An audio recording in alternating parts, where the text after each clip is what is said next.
ప్రధాన ప్రతిపక్ష పార్టీకి చెందిన మహిళా ఎమ్మెల్యేను ఏపీ పోలీసులు చక్కర్లు తిప్పారు.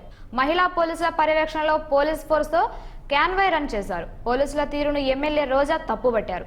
మహిళా సదస్సుకు హాజరవుతున్న తనపై పోలీసులు దౌర్జన్యం ప్రదర్శించారన్నారు.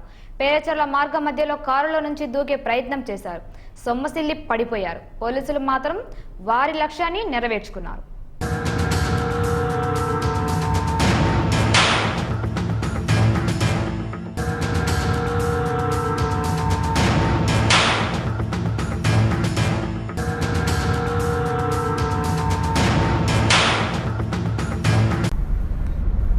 దమ్మున్న మగోళ్ళు అయితే నాలాంటి వాళ్ళని, వనజాక్షి లాంటి వాళ్ళని, రిషితేశ్వరి తల్లిదండ్రుల్ని, అలాగే బృందాకారత లాంటి వాళ్ళని పిలిపించి మహిళా సాధికారత మీద మాట్లాడిస్తే ఈ రాష్ట్రంలో ఏం జరుగుతుంది, సీఎం గారు, స్పీకర్ గారు ఎలాగా మహిళల్ని గౌరవిస్తున్నారు, వాళ్ళని ఎంత మాత్రం ఎదగనిస్తున్నారు, ఏ విధమైన రాక్షస కృత్యాలు చేస్తున్నారో ప్రజలకు కూడా తెలిసే అవకాశం ఉంటుంది.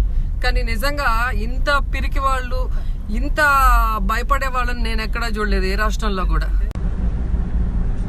ఎయిర్పోర్ట్ నుంచి చాలా గౌరవంగా అసిస్టెంట్ కమిషనర్ గారు హోటల్కి పంపిస్తున్నానని చెప్పి 8:50 నుంచి 10:20 వరకు వెయిట్ చేయించి పోలీస్ వ్యాన్ లో విత్ ప్రొటెక్షన్ తీసుకొని వచ్చి ఒంగోలు రోడ్ లో నన్ను తీసుకెళ్తున్నారు ఒక ఎమ్మెల్యేని. ఒక స్పీకరు నాకు ఇన్విటేషన్ పంపించి రమ్మని చెప్పి ఈరోజు ఎయిర్పోర్ట్ లో నన్ను అరెస్ట్ చేసి లేడీ పోలీసులందరితో కూడా నన్ను ఊరు దాటిస్తున్నారు అంటే ఏంటి అర్థం? అంటే ఆయన ఇంట్లో కోడల్ని వేధించి పోలీస్ స్టేషన్ లో కానికుండా, కేసులు కానికుండా ఆవిడని ఎలా టార్చర్ పెట్టాడో, అలాగే అసెంబ్లీలో 1 year నన్ను మరి రూల్స్ కి విరుద్ధంగా నిరంకుశంగా నన్ను సస్పెండ్ చేసినా కూడా ఏ కోర్టులో ఆయన శిక్షించలేకపోయినా, ఏ ప్రజలు ఆయన్ని ప్రశ్నించలేకపోయారు అనుకున్నాడా? లేకపోతే నిన్న చెప్పినట్టు కారు షెడ్ లో ఉండాలి, ఆడవాళ్ళు ఇంట్లో ఉండాలి, ఇట్లా బయట రాకూడదు, వస్తే అరెస్ట్ చేయిస్తామన్నట్టుగా వీళ్ళు ప్రవర్తిస్తున్న తీరు చూస్తుంటే అసలు స్పీకర్ గారికి గాని, చంద్రబాబు నాయుడు గారికి గాని ఈ జాతీయ మహిళా పార్లమెంట్ సదస్సు నిర్వహించే అర్హత ఉందని నేను ప్రశ్నిస్తున్నాను.